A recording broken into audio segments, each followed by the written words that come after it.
Masa sekarang, masa digitalisasi, di mana teknologi-teknologi mulai berkembang untuk merubah ke suatu tujuan. Contohnya, suatu alat pembayaran yaitu kris.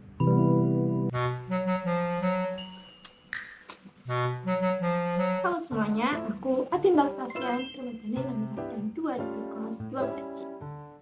Kalian sebenarnya tahu gak sih apa itu kris? Bentar, bacanya tuh kris, QRIS, KIRIS, apa gimana sih? Itu bacanya Kris. Jadi teman-teman, kris adalah singkatan dari Quick Response Indonesian Standard. Nah, kris adalah QR Code yang digunakan sebagai sarana metode pembayaran yang dikeluarkan oleh BI atau Bank Indonesia serta Asosiasi Sistem Pembayaran Indonesia dengan memanfaatkan handphone sebagai penggunaannya. Terus, perubahan pembayaran dari uang tunai ke kris itu termasuk perubahan sosial ya?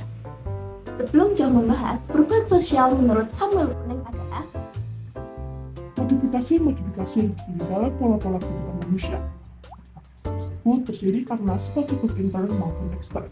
modifikasi itu meliputi sebelumnya kalau kita lihat ya uang tunai, lalu e-wallet yang terpisah. Contoh saja, misal kita menggunakan bank A, maka kita harus menggunakan bank A untuk pembayaran tersebut. Lalu terciptalah kris untuk membantu semua pembayaran. Nah, jadi menurut dasar pengertian tersebut, kris termasuk dalam perubahan sosial. Oh, terus apa sih yang jadi penyebab munculnya kris? Jadi, faktor perubahan sosial itu ada dua, yaitu faktor internal meliputi inovasi, demografi penduduk, serta konflik. Sedangkan faktor eksternal meliputi faktor alam atau lingkungan alam, masuknya budaya asing, serta peperangan. Kalau perubahan sosial kris ini masuk ke dalam faktor internal yang inovasi. Lalu, apa sih inovasi?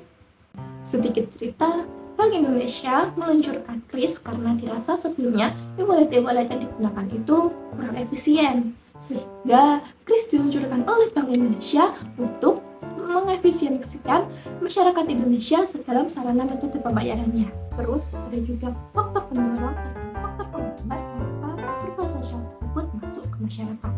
Kita mulai dari faktor pendorong. Nah, kalau kris itu faktor pendorongnya itu adalah adanya masyarakat yang merasa terbuka dengan perubahan sosial tersebut atau adanya masyarakat berorientasi ke masa depan.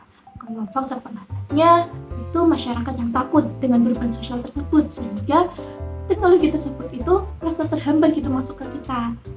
Dengar-dengar perubahan sosial juga ada bentuknya ya. Terus dengar-dengar juga perubahan sosial itu juga ada teorinya. Kalau tidak salah itu ada teori siklus sama teori perkembangan.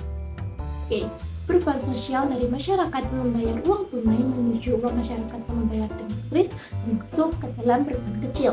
Kenapa? Karena perubahan kecil adalah perubahan yang tidak nampak atau tidak berpengaruh di bidang lain atau di kehidupan kita.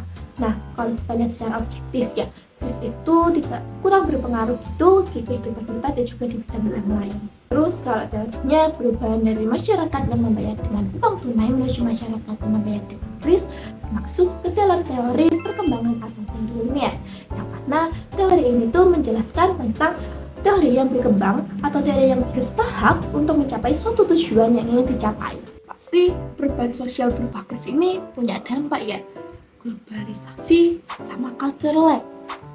Kalau nggak salah globalisasi itu masuk ke dalam dampak positifnya. Kalau cultural lag berarti dampak negatif dong. Bener banget. Jadi perubahan sosial dari uang tunai menuju kris akan terjadi apabila masyarakat tersebut terbuka dengan adanya perubahan yang ada. Banyak orang juga ketinggalan sama teknologi yang ada, sehingga kita sebisa mungkin harus menerima perubahan tersebut berupa teknologi tersebut. Tapi jangan lupa ambil dampak positifnya ya. Oke, sampai jumpa teman-teman.